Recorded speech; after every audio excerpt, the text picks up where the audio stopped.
La metodología de la investigación es una disciplina que se encarga de elaborar, definir y sistematizar el conjunto de técnicas, métodos y procedimientos que se deben llevar a cabo durante un proceso investigativo.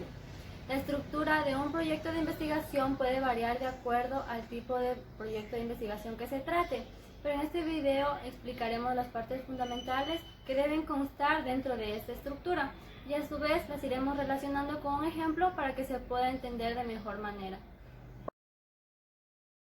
Lo primero que debemos desarrollar es el planteamiento del problema. Y para desarrollar el planteamiento del problema, primero debemos identificar un problema. ¿Qué es un problema? Es algo que causa ciertas dificultades y necesita ser resuelto. Ahora, una vez que hayamos identificado el problema, debemos realizar el planteamiento. Bueno, el ejemplo con el cual nosotros vamos a ir explicando durante toda la exposición de este video es la contaminación de un río. En sí, la contaminación de un río sería el problema, pero ahora debemos plantear el problema. Y para eso debemos hacernos una pregunta. ¿Dónde sucede la contaminación del río? Es decir, ¿en qué pueblo? ¿En qué ciudad? ¿Y cuándo sucede la contaminación del río? Y nosotros para la investigación hemos puesto el año 2019. Entonces, el problema quedaría planteado de la siguiente manera.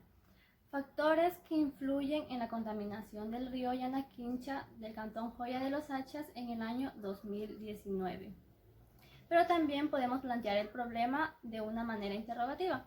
Y de esta manera quedaría de la siguiente forma.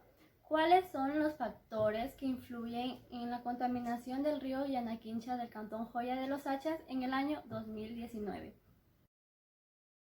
Objetivos de la investigación. Una vez que hayamos planteado el problema, es necesario formular los objetivos de la investigación, ya que nos ayudarán a orientarnos en las fases del proceso que debemos realizar. Un objetivo de investigación es el fin o meta que se pretende alcanzar dentro de un proyecto, estudio o trabajo de investigación. También indica el propósito por el que se realiza una investigación. Los objetivos de investigación se suelen redactar partiendo del verbo en infinitivo y deben ser claros, alcanzables y pertinentes. Objetivos generales.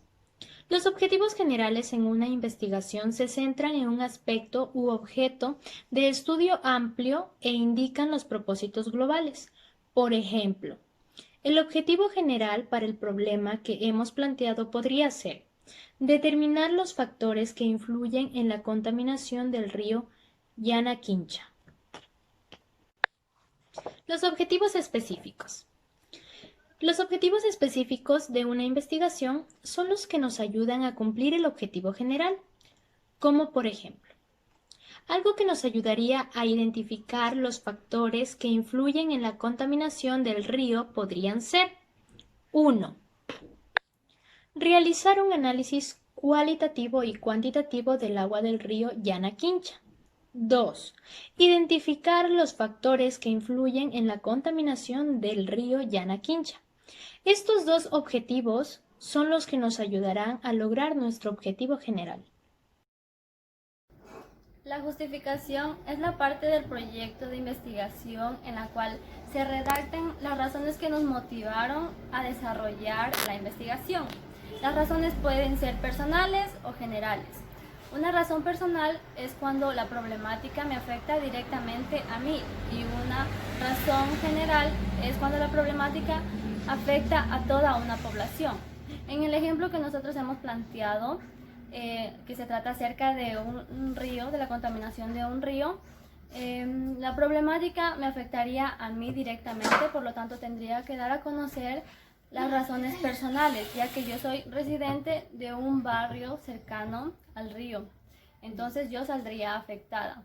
Además, tengo que dar a conocer las razones generales, ya que la contaminación de un río no solamente me afecta a mí, sino también afecta a toda una población debido a que esto causa problemas de sanidad.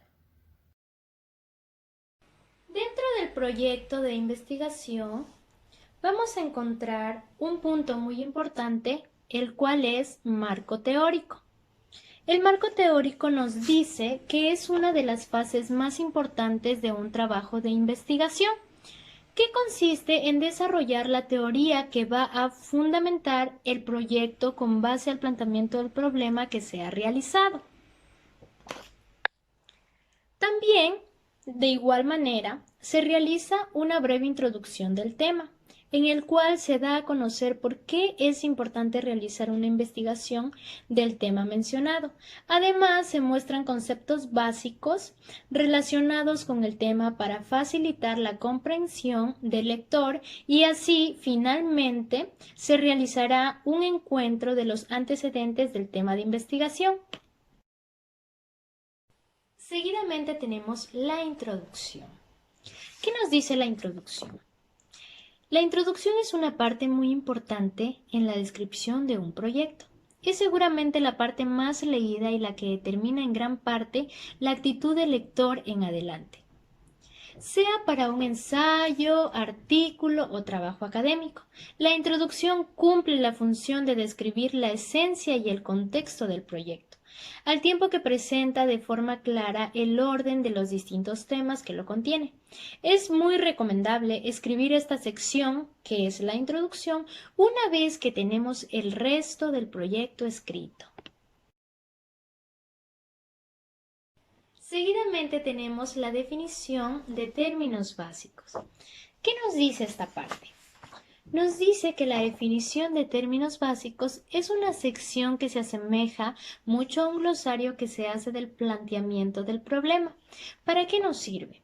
Nos sirve para clasificar de mejor manera el problema y para que el lector comprenda de mejor manera el proyecto. Además, con esta sección se gana mayor claridad de dicha investigación. Por ejemplo, en nuestro caso deberíamos colocar la definición de productos químicos, microorganismos, aguas, residuos, desechos industriales y muchos términos más que se mencionarán con frecuencia en el proyecto, debido a que tienen que ver con la contaminación de los ríos. Seguidamente tenemos las variables. Existen variables numéricas, categóricas, dependientes e independientes. Las variables numéricas contienen valores que describen una cantidad medible. Las variables categóricas, estas en cambio poseen valores que describen una cualidad o una característica. Para explicarles las variables dependientes e independientes y para que puedan entenderlo de una mejor manera, vamos a identificar estas variables con el ejemplo que planteamos. Las variables dependientes, en este caso, serían la contaminación y las variables independientes serían los productos que son químicos, microorganismos, aguas residuales y entre los factores que causen la contaminación. Es decir, los valores de las variables dependientes dependen de los valores de las variables independientes. La contaminación depende de la cantidad de microorganismos, de productos químicos, etc. La hipótesis es una suposición aceptable que se formula a partir de la recolección de datos e información, y esta, a pesar de no ser aceptada, nos puede servir para dar una respuesta alternativa a la problemática que hemos planteado.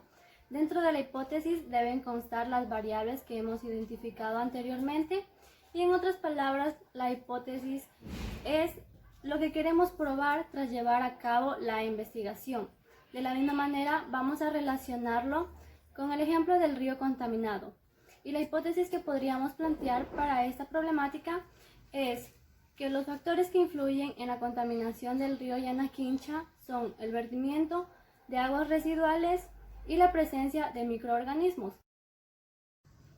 La matriz de consistencia es un instrumento de gran utilidad que nos permite evaluar el grado de coherencia y conexión lógica que existe entre el planteamiento del problema, los objetivos, la hipótesis y las variables.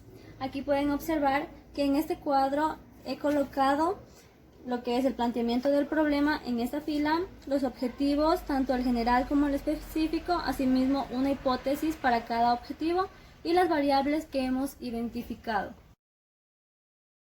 La metodología dentro del proyecto de investigación. ¿Qué nos dice? Nos dice que en esta sección se va a dar a conocer lo que son las técnicas que utilizamos para la recolección de datos y los métodos de procedimiento de información. Entre las técnicas podemos encontrar lo que son encuestas, entrevistas, observaciones, análisis de contenido, entre otros, etc. Entre los métodos podemos encontrar lo que es el proceso manual, el proceso mecánico, el proceso eléctrico y el proceso estadístico. También pueden existir otros, etc.